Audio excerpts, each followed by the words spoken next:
Hi guys, welcome to lesson 10-2 on page 172 today.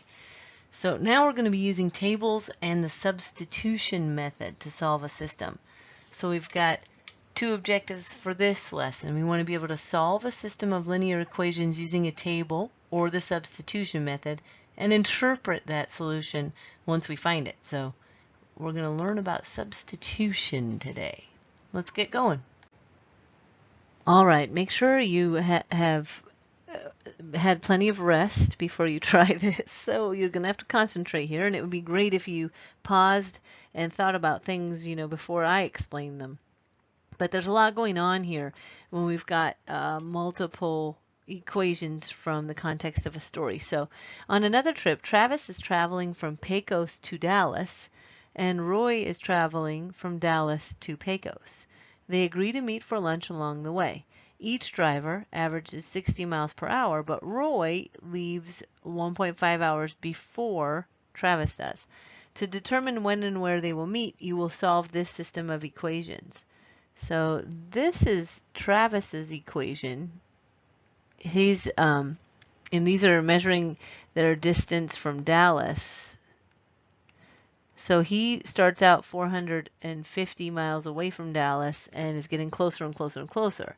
This is Roy's equation, and he's going 60 miles an hour, but he's in Dallas, so he's getting farther and farther and farther away from Dallas. So that's why his line's going up, and his distance is increasing because he's getting farther away from Dallas, because D has to represent the same thing in both equations. So it is the distance from Dallas. So the coefficient's 60. 60 is their speed in miles per hour. 90 is how far Roy is from Dallas when Travis starts driving or leaves Pecos. And 450 is Travis's distance from Dallas when he starts. It's important to know what everything stands for in the context, because that can be confusing enough before you even try to apply it to anything. So which equation represents Roy's distance from Dallas? And I already marked that because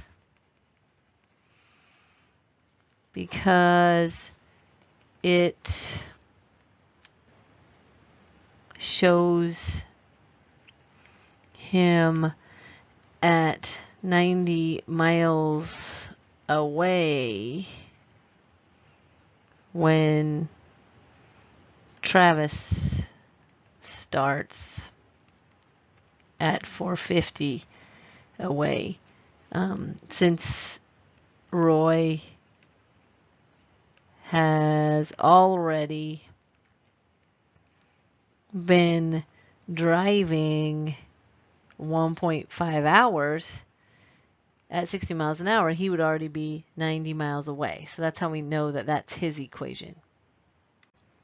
In addition to graphing, a system of equations can be solved by first making a table of values. Then look for an ordered pair that's common to both equations. So we're going to plug in different hours to each of these equations and fill in the table. So you should definitely do this by yourself. Don't just copy me. You can check after you did it. So pause me. I won't mind.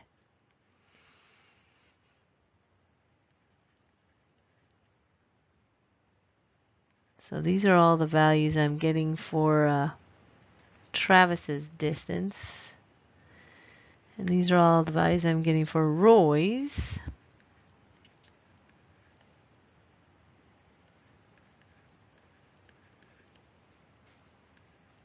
So hopefully those matched yours. And what ordered pair do they have in common? Well, let's see. I noticed that the only place that they're in the same spot is this one, 3 and 270. So after 3 hours, they will meet up at 270 miles. So it says use appropriate tools strategically. Graph the equations on a graphing calculator. Identify the solution of the linear system. Describe its meaning in terms of the situation. So we just found that answer on the table. And this is a little involved here for a mix. So I have put a link here that I'm hoping will work in a mix. So we'll see. And if it doesn't work, I'll put the link separately on JT Learn. So it shows how you're going to put this in GeoGebra for a graphing calculator. If you have your own graphing calculator, I'm not going to try to teach a lesson on how to use 17 different kinds of graphing calculators, but you could Google how to enter equations. It won't be very much different from one to the other. But the meaning in terms of the situation, we already came up with the answer 3 and 270, and it means that after Travis has driven 3 hours, because remember,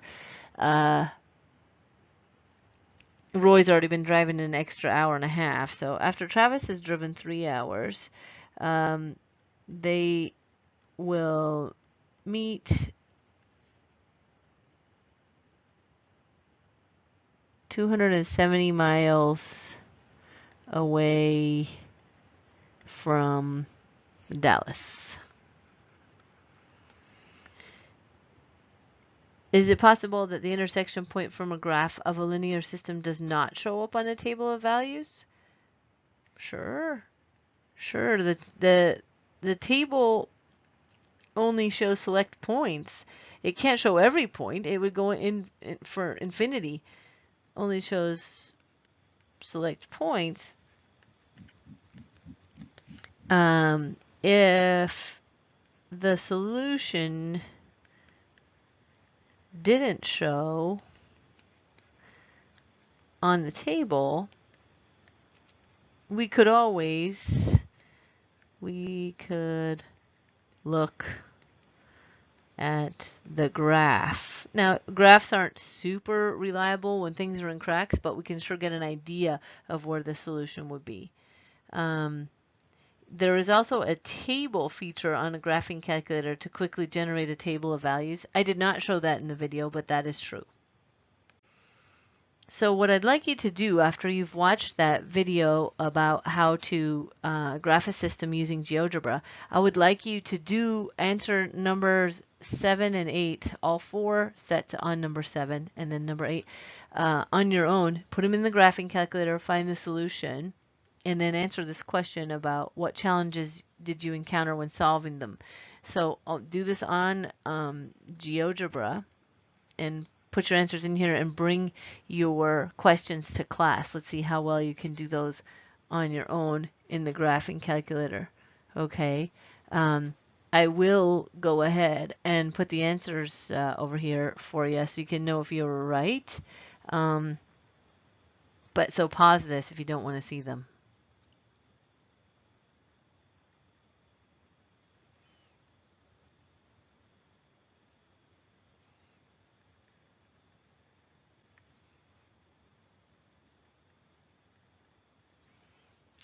All right.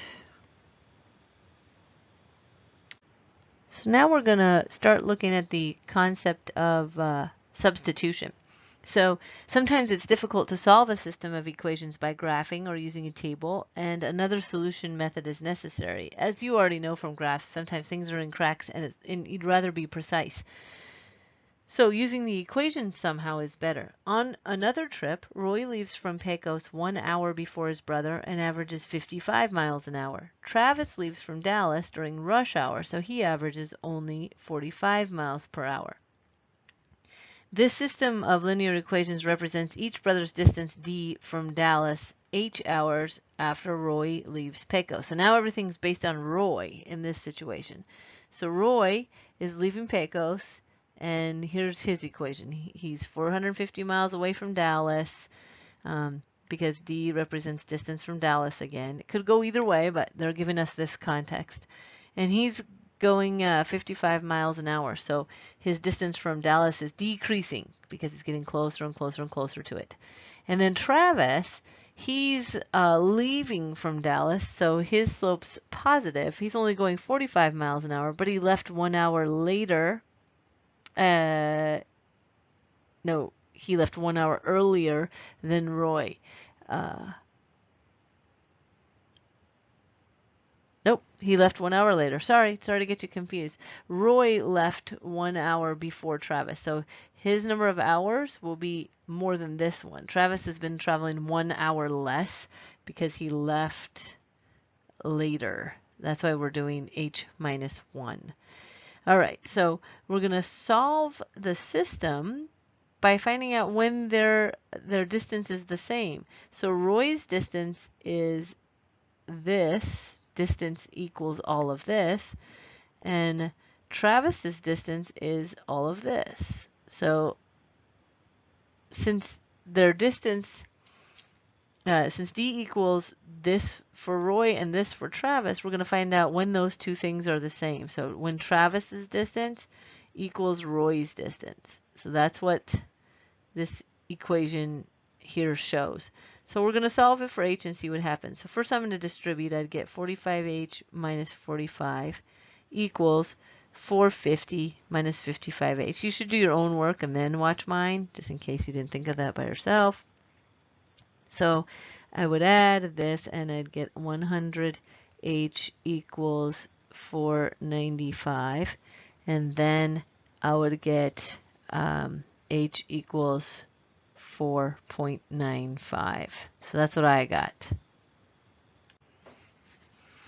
What that means is when their two distances are the same, after, let's see, who'd been driving first? Roy. After Roy drives 4.95 hours, because everything's based on Roy this time, H stands for Roy's time.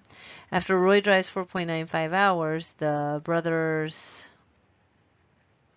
will be in the same place, same distance from Dallas.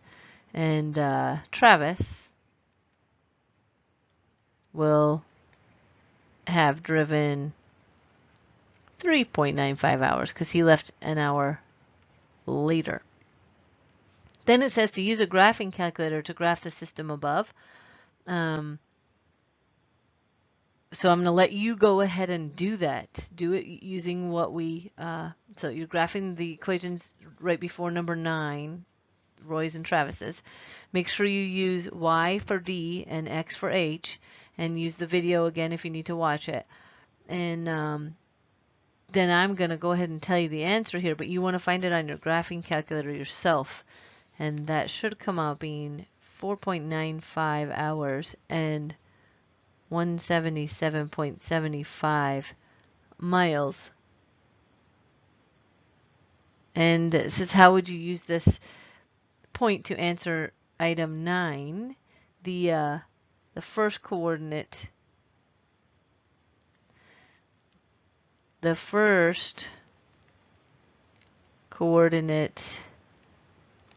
is H. Remember, this is H and this is D, is H. So it is the solution to number 9, because number 9, remember, if you looked at it, it had only h's in the equation. So when we solved it, we got the value of h, and that's the first part, the first coordinate in this coordinate pair. The second coordinate of the intersection point represents the distance they are from Dallas. How could you confirm this using the equations? Well, we could plug in, if you plug in 4.95 for h in both or either, but you'd want to check both equation, the ones that they gave us right before number 9, you will get a distance of 177.75 miles from Dallas. I suppose if I was new at this, I'd want to go check that and make sure it worked. That's a good idea. All right, so here's substitution in a nutshell. Another method for solving systems of equations is the substitution method, in which one equation is solved for one of the variables. So you isolate one variable, then the expression for that variable is substituted into the other equation. So here's an example. For a Valentine's Day dance, tickets for couples cost $12 and tickets for individuals cost $8. Suppose 250 students attended the dance and $1,580 was collected from ticket sales. And you need to know how many of each type of ticket was sold. So first define your variables. X is going to stand for the number of couples and Y is going to stand for the number of individuals. So we need to write an equation to represent the number of people attending. So we know that the number of attendees is 250. So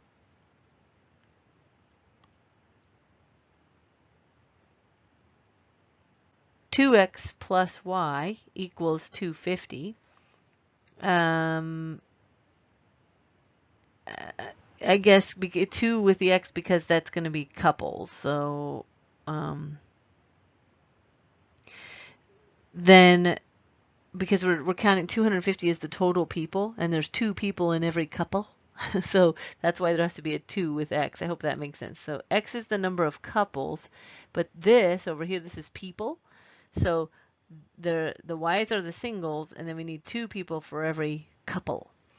So write another equation to represent the money collected. Well, you get $12 for every couple plus $8 for every single, and we know they made $1,580 altogether. So there's the 2 equations. And then if we use substitution to solve this system, we want to isolate one variable. So if we take the first equation and get y by itself, we would have this here. Y equals this stuff. So if we go back to the other equation then, since y equals 250 minus 2x, if I go back to this one, wherever I have a y right here, wherever I have a y, I'm going to put instead of y, I'm going to put in 250 minus 2x because it's equal to y. So since they're the same thing, I can make a substitution. So it'll say 12x plus 8 times this stuff right here, that used to be y. And it's the same thing as y because they're equal. So we're making a substitution.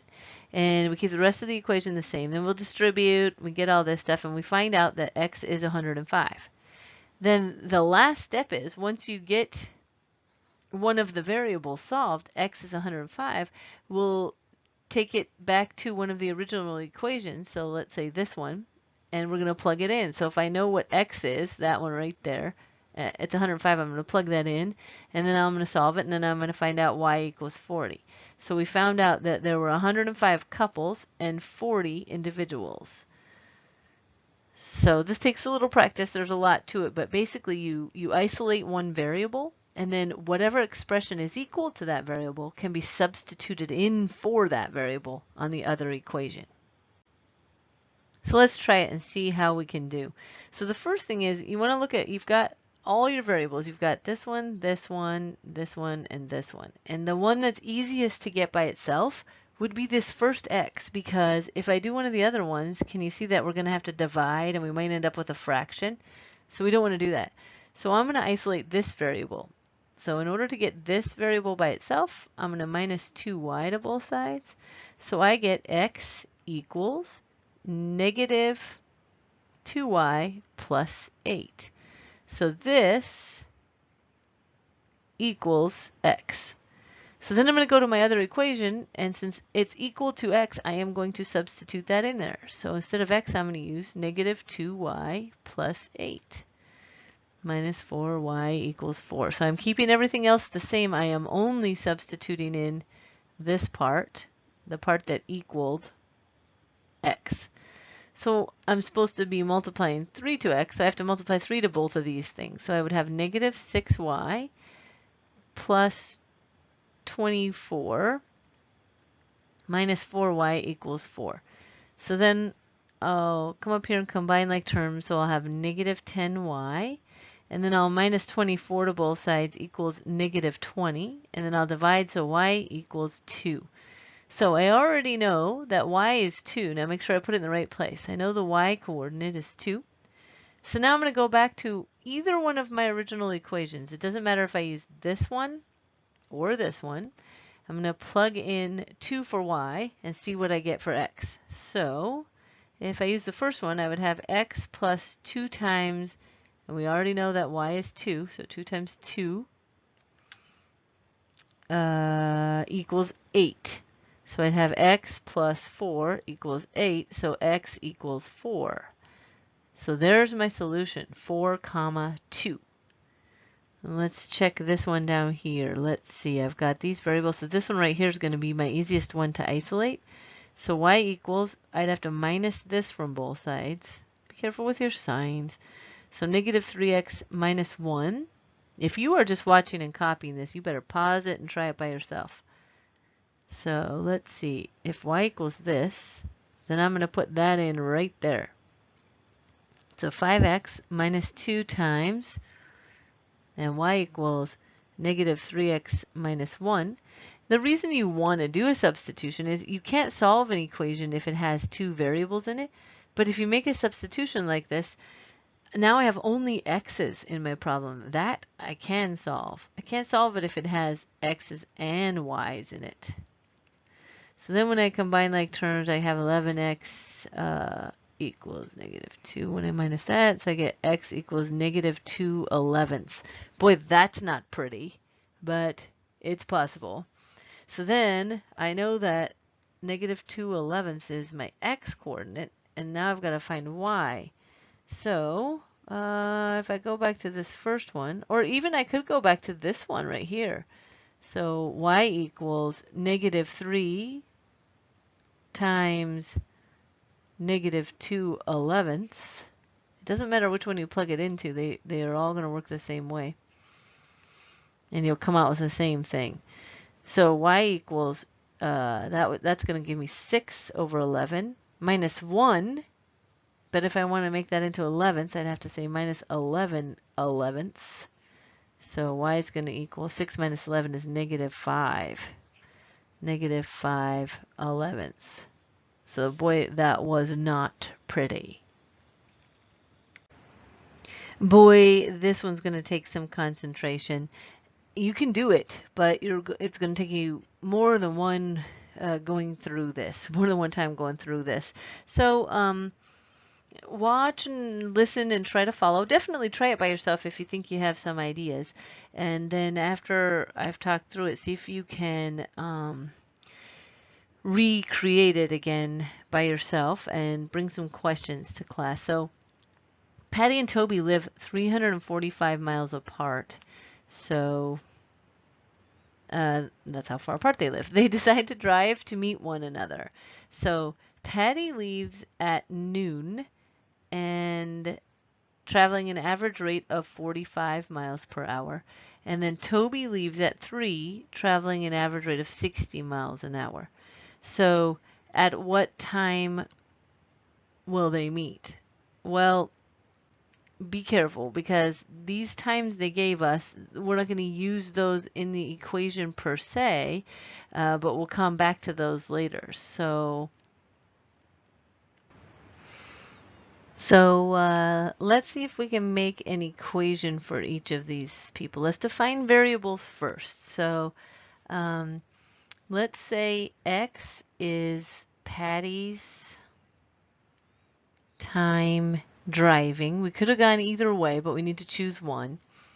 And then d will equal Patty's, or how about just distance from Toby's.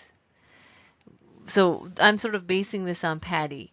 Again, we could have gone either way, but we've got to choose a starting place. So a Patty equation would look like her distance starts at, she's 345 miles away from Toby's, but she's going 45 miles per hour and getting closer and closer. So minus 45 miles per hour I put x for her time. So there's her equation. She's getting closer and closer and closer to Toby's. Now, we can't change the definition of the variables. So x is Patty's time spent driving. So Toby's equation is going to look like his or her. I don't know if Toby could be either one.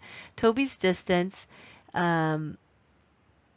it starts at 0 because it's distance from Toby's house. So Toby starts at Toby's house. So distance is 0. And Toby will be getting farther and farther and farther away from his house. So his slope is positive, and he's going 60 miles. But he hasn't been driving X times Patty's time, and Toby hasn't been driving the same amount as Patty. Patty left at noon, and Toby left at 3. So Toby's been traveling 3 hours less than Patty. So just remember that distance equals rate times time. So that's kind of how I'm making this equation here. So Toby's rate, his rate is 60, and then his time is x minus 3 because x is how long Patty's been driving. So, and then Patty started 345 miles away from Toby's, and then is moving closer, so we're going to minus her rate times time. So, since both of these are solved for D, I can substitute this. This right here is equal to D, so I can substitute it in for D right here. So it would look like making both of these distances the same. That's when they're going to meet. So when 345 minus 45x gets substituted in for D, and then I distribute this side, 60x minus 180, then if I get all of my variables on one side, I have 105x equals 525, and then I would divide and I would get x equals 5. So at what time will they meet? Well, they'll meet after 5 hours Patty drove. Patty drove for 5 hours is what really happened. 5 hours Patty drove. So if she left at noon, then they meet at 5 p.m. That makes sense in Toby's case too, because Toby left at 3, and Toby's time is x minus 3. So Patty drove for 5. If I minus 3 from that, Toby drove for 2. So if Toby left at 3, Toby would also get there at 5. So 5 p.m. is when they'll meet. Let's see. We're supposed to write a system represented by these tables. So for this one, y2 looks like y is going up 2. So let's see, the slope would be going up 2 when x goes up 1, or it's going up 4 when x goes up 2. So the slope is positive 2. So 2x, and then the y-intercept is 0. So y equals 2x. And then this one doesn't have a y-intercept, but let's see the slope. This is going up. This is going down 2 when x goes up 2. So it looks like it's -1. Down 2, up 2, down 2, up 2. So if I go to get to 0, let's see, 0 will be right in between here. So it would be a 6. When x is 0, y would be 6. So I could write y equals -x for a slope -1x plus 6. Make sure you follow all that. You might want to slow that down and make sure you can solve it yourself. And then since y equals this and y equals this, I'm gonna do